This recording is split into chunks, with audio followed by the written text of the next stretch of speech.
Sa unang pagkakataon ay natanggap ko ang istampa na may larawan ng santo bilang gantimpala. Mahusay anak, kinararamay kita. Meron akong naalala. Noong isang gabi, meron akong napanaginip.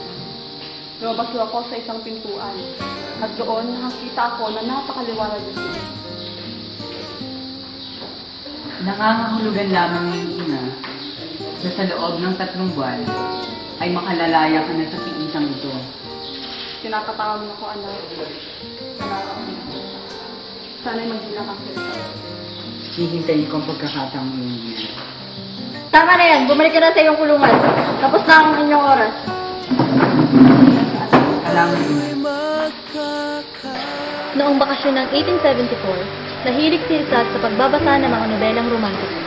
Gaya ng ibang teenager, interesado siyang magbasa ng mga kwento ng pag-ibig at romansa. Aking unang inspirasyon. Bakit nga ba nagpapaligsahan sa bango ang mga bulaklak sa masayang araw na ito? Bakit nga ba may bubulong-bulong na matamis at malamyos na himig sa lumbak na ito? Bakit nga ba umaawit ang mga ibon, lumilipad ng paraot parito sabay sa ihip ng hangin? Nagkatotoo nga ang hula ni Rizal. Wala pang 3 buwan na si Doña Teodora ay napalaya. Nang mangyari iyon ay nagpamaynila na si Rizal para sa kanyang klase sa Ateneo. Maaari ka nang umalis. Anak?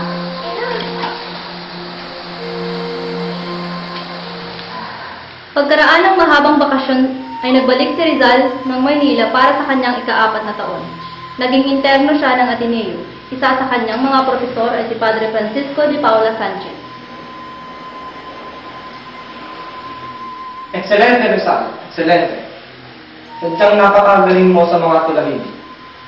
Labis kong ginagalang ang talinong kaloob sa iyo ng Diyos. Salamat, Padre Sanchez. Tunay kang puwal ng pagkamakatwiran, pagkamakaagap, at pagmamahal sa pagpilar ng iyong mga mag-aaral. Akin ang kasiyahan.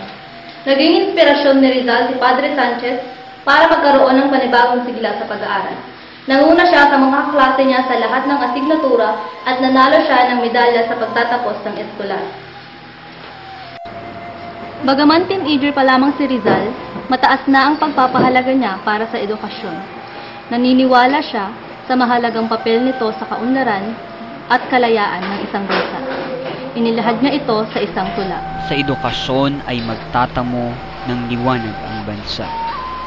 Ang hiningang mahalaga ng matinong edukasyon, may bisang mapang-akit, nagkikintal ng saloobin, na sa inang bayan ay taos na iniaalay, pati na ang di maubos-ubos na ningning. At habang ang banayad na paghinga ng hamog ay bumubuhay sa bulaklak na naluluoy, gayon din ang edukasyon na may biyaya, grasyang ibinabahagi sa sangkatauhan. Pagkaraan ng kanyang pagtatapos sa Ateneo, si Rizal na nooy 16 na taong gulang ay unang umibig kay Segunda Katigbak. Magandang hapon, magandang gabi. Magandang hapon din sa'yo, Jose. Maaari ko bang tangnan ng iyong payo? Salamat. Batid kong ang umibig ay isang masakit na karanasang nararanasan ng lahat ng kabataan. Ngunit hindi ko maiwasan ang aking pusong mabihan ng iyong kaligtaan. Lubos kong ikinasisiyan na sa aking payak na kagandahan ay may iibig na tulad mo. O Segunda, para kang isang hari. Ang iyong mga matay parang nangungusap. Ang iyong mga ngiti kahali-halina. At ang iyong buong katawan ay hindi maipaliwanag na biglaan. Ninulunod mo naman ako sa tamis na iyong mga salita, Jose. Paano ko makalitan ng iyong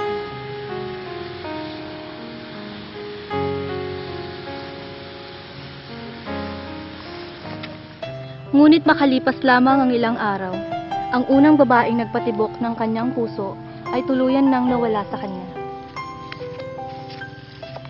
Maagang nagwakas ang aking unang pag-ibig. Tila ibong lumipad patungo sa kaparangan. Ngunit batid ko na ang presensya ng aking mga ilusyon ay hindi na muling mangyayari pa. Lubos kong ipagluluksan ng lagi ang pangyayari nito ng aking buhay.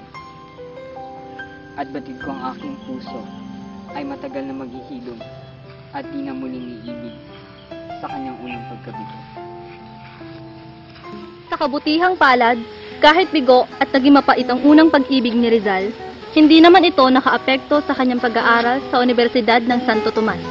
Pagkaraan ng unang taon sa kursong Filosofiya at Sulat, lumipat siya sa kursong Medisina. Francisco, maaari bang huwag mo na siya ipadala sa Maynila? Masyado siyang maraming alam. Pagdating niya doon, tiyak mas marami pa ang kanyang malalaman. Baka mapugutan na siya ng ulo. Ina, huwag kang mag-alala. Hindi ako maaano. Shano, samahan mo yung nakababatang kapatid sa Maynila. Opo, Ama.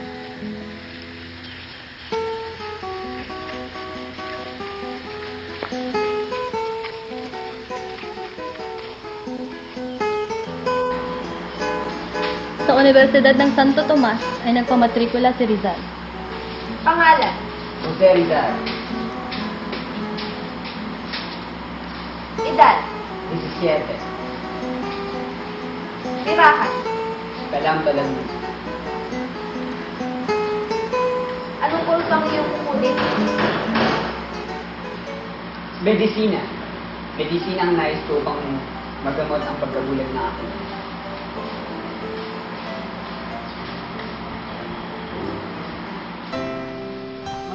Bagaman Tomasino, madalas pa rin dinadalaw ni Rizal ang Ateneo. Nangungupahan si Rizal sa bahay ni Doña Concha Laiba sa Intramuros.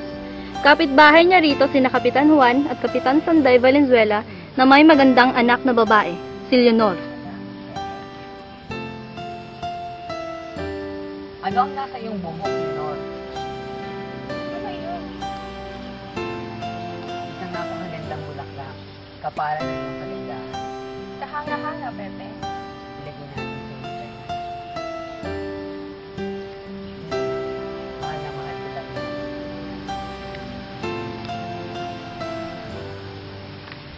Pinadadalhan ni Rizal si Leonor Valenzuela ng mga liham ng pag-ibig na nakasulat sa tintang di nakikita. Pinapainit ito sa ibabaw ng kandila upang lumitaw ang mga guhit. Ngunit tulad ng kay Segunda, tumigil din siya sa panliligaw kay Orang. Ang sumunod na pag-ibig ni Rizal ay isa pang Leonor. Leonor Rivera na pinsan niyang taga-Kamiling. Taglay mo ang kayumihan, Leonor. Gaya ng bulaklak na namumubad ka. Ang iyong mga mapangalinang makikatay, sadyang makakaakit. Jose, ikaw ang lakas ng aking katawan. Salamat sa pagkakataon. Sinalayan mo ako ng iyong pag-ibig. Hindi mo kailangan sabihin ng mga salitang iyan sa iyo. Sapagkat ang aking pag-ibig para sa iyo ay mga kapatid.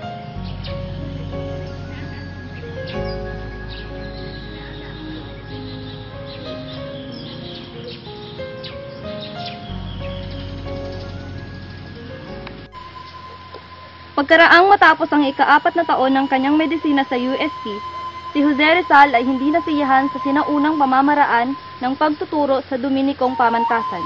Nagpasya siyang tapusin ang pag-aaral sa Espanya. Kuya Pasiano, nais kong lihim na magtungo sa Espanya. Masusi kong pag-aaralan ang buhay at kaugalian, wika at industriya, batas at pamahalaan ng mga bansang Europeo. Nang sa ganoy, mahinusay kong mapaghahandaan ang aking dakilang misyon para sa kagalingan ng ating mga kababayang inaapi mula sa tiranya ng Espanya. Binabasbasan ko ang iyong balakid. Hayaan mo't hindi ito makaabot kina ama at ina. Salamat kung gayon, Kuya Pasiano. Siya nga pala'y nais kong ipaabot ang aking mga liham, lalo na kay Leonor. Siya sige, mag-iingat ka sa Espanya. Isipin mong para ito sa ating bayan. Salamat, Kuya Pasiano.